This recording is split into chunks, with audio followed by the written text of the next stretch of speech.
All right, let's talk about the passport bros. Stay tuned.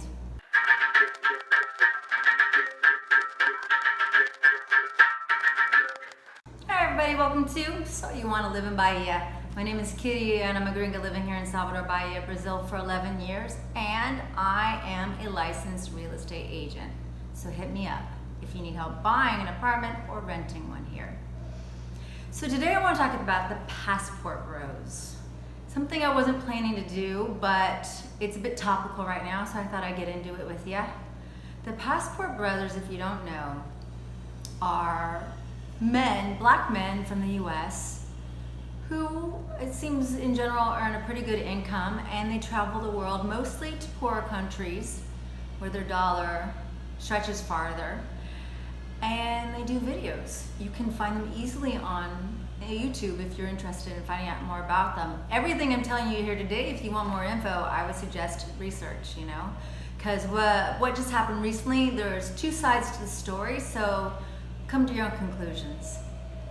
So anyhow, the passport bros, one of the criticisms of the passport bros is that they talk a lot of shit on black women in the US.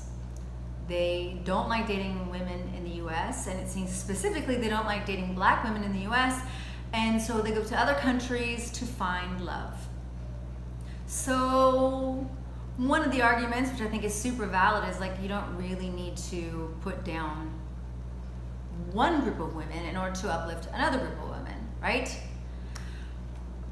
Free speech, though, we have the right to free speech to say what we want to say, so okay, fine.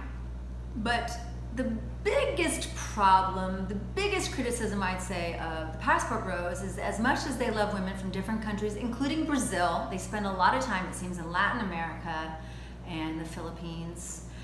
As much as they love women from here, the biggest criticism is it doesn't seem like they're wifing them up. Like, it seems as if it smacks of sexual tourism, that they come to these countries where the women are poor and they get laid as much as possible. That's the biggest criticism about the passport bros. I can't speak to all of them. Are they all like that? I don't know. Again, research their videos if you want to know. So recently here in Salvador was one of the passport bros, and he came under some massive fire, because what happened is he made a video and he interviewed some women at bars here, and they're all, I think it was at bars, it was at night, and they all seemed pretty young, and he got these women to say that they would go home with a guy on the first date. That's the gist of it.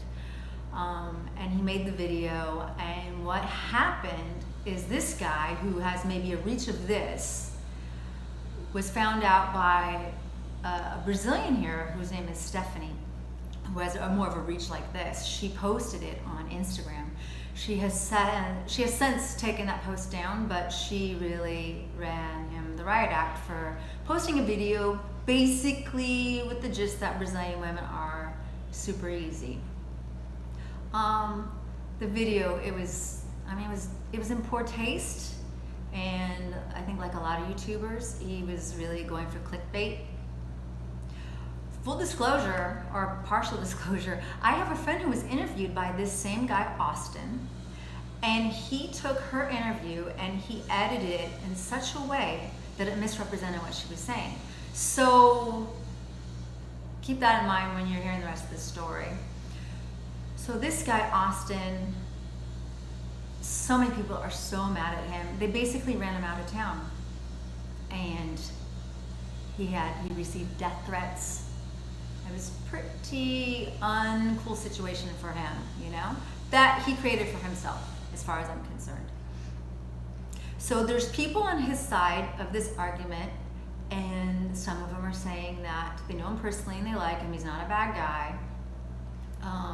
But then some of the arguments I didn't like was that in this interview, this video he did where he interviewed young women, they were exclusively white Brazilian women.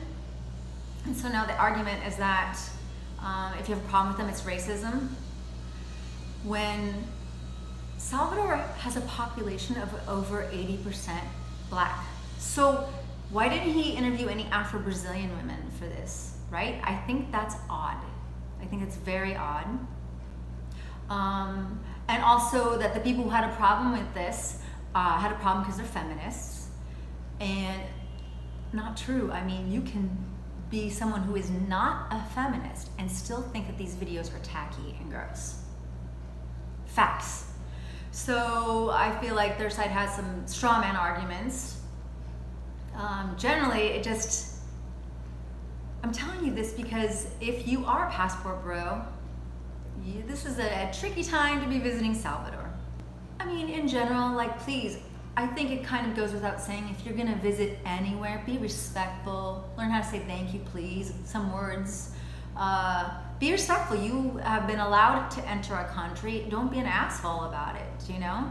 And if you plan to come here and just be a hoe bag, hoe it up. Try to be a little bit classier about it. Don't make videos like that, for the love of God. Because this guy has been run out of town and he received a ton of death threats. Now, on the flip side, I think that it's super wrong that this guy received death threats. I think that's horrible. And I saw his Instagram, and I get the idea he really does love it here, you know, and so it's sad that he kind of effed that up for himself. But again, I'm telling you this because I think that it's very topical right now. Didn't really feel like talking about the subject. This isn't an anti-Passport Bros video, because I don't know these guys. They're probably great dudes, but like, this is their reputation that they have here in Brazil now. And so if you, just be careful. If you want to be a hoe, do you, but like, try not to be, don't make any videos, okay? And try to be classy. And if some girl asks you if you're passport bro and you didn't know what that is, now you know. Anyhow, this was kind of a different video for me, a bit spicier than normal. Hope you enjoyed it. If you did, please like and subscribe. Again, thank you so much for tuning in, and I'll see you next time. Beijo!